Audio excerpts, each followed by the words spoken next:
तर प्रसादाची केळी आणि फुलं वगैरे घेऊन आता चला आपण मंदिरात पाया पडण्यासाठी. तर असं भलं मोठं मंदिर खूप मोठं होतं, पूर्ण मान दुखत होते बघण्यासाठी. तर आतमध्ये आपण प्रवेश वगैरे केला आणि गर्दी वगैरे कमी होती आणि आपण असं काहीतरी समोर एक भारी वातावरण दिसत होतं. मी आणि सूरज पहिला पुढे आलो आणि समोरच्या साईडला आम्ही रांगेत उभे राहिलो आणि समोरचं जे पूर्ण मंदिर आहे ते सोन्याने आणि चांदीने पूर्णपणे मढलेलं आहे. तर देवाच्या पाया वगैरे पडून घ्या.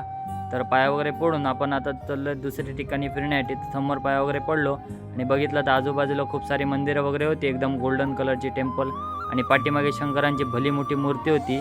तर आता आपण वरती जाणार होतो, त्याच्या आधी म्हटलं प्रसादी वगैरे घेऊया.